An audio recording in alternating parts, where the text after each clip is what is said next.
Chapter 15, The Second Miracle. Matilda did not join the rush to get out of the classroom. After the other children had all disappeared, she remained at her desk, quiet and thoughtful.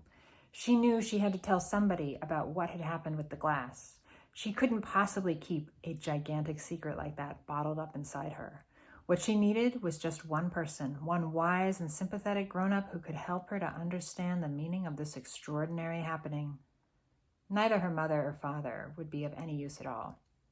If they believed her story, it was doubtful that they would, and almost certainly would fail to realize what an astounding event it was that had taken place in the classroom that afternoon. On the spur of the moment, Matilda decided that the one person she would like to confide in was Miss Honey. Matilda and Miss Honey were now the only two left in the classroom. Miss Honey had seated herself at the table and was rifling through some papers. She looked up and said, "Well, Matilda, aren't you going to go outside with the others?" Matilda said, "May I please speak with you for a moment?" "Of course you may. What's troubling you?" "Something very peculiar has happened to me, Miss Honey." Miss Honey became instantly alert. Ever since the two disastrous meetings she had recently had about Matilda, the first with the headmistress and the second with the dreadful Mr. and Mrs. Wormwood, Miss Honey had been thinking a great deal about this child and wondering how she could help her. And now, here was Matilda sitting in the classroom with a curiously exalted look on her face and asking if she could have a private talk. Miss Honey had never seen her looking so wide-eyed and peculiar before. "Yes, Matilda," she said, "tell me what has happened to you that is so peculiar." "Miss Trunchbull isn't going to expel me, is she?" Matilda asked. "Because it wasn't me who put that creature in her jug of water. I promise you it wasn't." "I know it wasn't," Miss Honey said. "Am I going to be expelled?" That means like kicked out of school and never allowed to return. "I think not," Miss Honey said. "The headmistress simply got a little overexcited, that's all." "Good," Matilda said. "But that isn't what I want to talk to you about."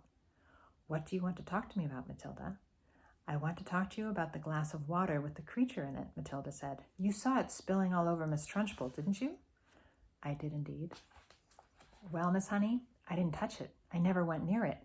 "I know you didn't," Miss Honey said. "You heard me telling the headmistress that it couldn't possibly have been you."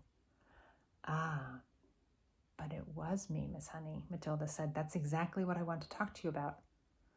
Miss Honey paused and looked carefully at the child. "I don't think I quite follow you," she said. "I got so angry at being accused of something I hadn't done that I made it happen." "You made what happen, Matilda?" "I made the glass tip over." "I still don't quite understand what you mean," Miss Honey said gently. "I did it with my eyes," Matilda said. "I was staring at it and wishing it to tip, and then my eyes went all hot and funny, and some sort of power came out of them, and the glass just toppled over." Miss Honey continued to look steadily at Matilda through her steel-rimmed spectacles, and Matilda looked back at her just as steadily, like a staring contest. "I'm still not following you," Miss Honey said. "Do you mean you actually willed the glass to tip over?" "Yes," Matilda said, "with my eyes." Miss Honey was silent for a moment. She did not think Matilda was meaning to tell a lie. It was more likely that she was simply allowing her vivid imagination to run away with her. "You mean you were sitting where you are now, and you told the glass to topple over, and it did?" "Something like that, Miss Honey, yes." "If you did that, then it is just about the greatest miracle a person has ever performed since the time of Jesus." "I did it, Miss Honey." "It is extraordinary," thought Miss Honey, "how often small children have flights of fancy like this." She decided to put an end to it as gently as possible. "Matilda, could you do it again?" Miss Honey asked, not unkindly. "I don't know," Matilda said, "but I think I might be able to." Miss Honey moved the now empty glass to the middle of the table. "Should I put water in it?" she asked, smiling a little. "I don't think it matters," Matilda said. "Very well, then. Go ahead and tip it over. It may take some time." "Take all the time you want," Miss Honey said. "I'm in no hurry." Miss Honey doesn't believe it. She thinks Matilda is fantastic, extraordinary, but she also thinks Matilda is not, endowed with like super heroic powers. But we know the truth. Matilda, sitting in the second row about 10 feet away from Miss Honey, put her elbows on the desk and cupped her face in her hands, and this time she gave the order right at the beginning. "Tip, glass, tip," she ordered, but her lips didn't move and she made no sound. She simply shouted the words inside her head, and now she concentrated the whole of her mind and her brain and her will up into her eyes, and once again, but much more quickly than before, she felt the electricity gathering and the power was beginning to surge, and the hotness was coming into the eyeballs, and then the millions of tiny invisible arms with hands on them were shooting out towards the glass, and without making any sound at all, she kept on shouting inside her head for the glass to go over. She saw it wobble, and then it tilted, and then it toppled right over and fell with a tinkle onto the tabletop, not 12 inches from Miss Honey's folded arms. There's Matilda, focusing all of her attention on the glass. Miss Honey's mouth dropped open, and her eyes stretched so wide you could see the whites all around. She didn't say a word. She couldn't. The shock of seeing the miracle performed had struck her dumb. She gaped at the glass, leaning well away from it now, as though it might be a dangerous thing. Then slowly she lifted head and looked at Matilda.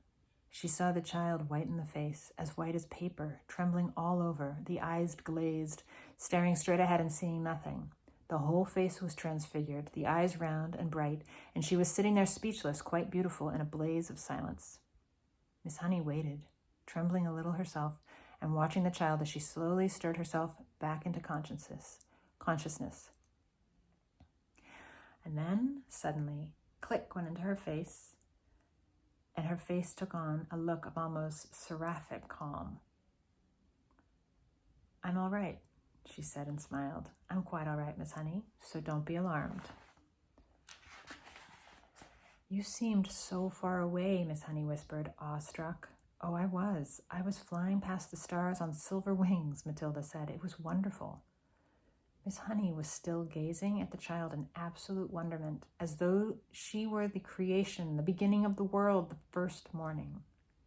Miss Honey has never dreamed of seeing anything like this, and now it's here, and it's real, and it's in Matilda, who she already thought was extraordinary, but now she's extraordinary in a whole new dimension. "It went much quicker this time," Matilda said quietly.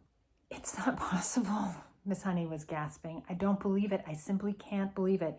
And she closed her eyes and kept them closed for quite a while, and when she opened them again, it seemed as though she had gathered herself together. "Would you like to come back and have tea at my cottage?" she asked. "Oh, I'd love to," Matilda said. "Good. Gather up your things, and I'll meet you outside in a couple of minutes.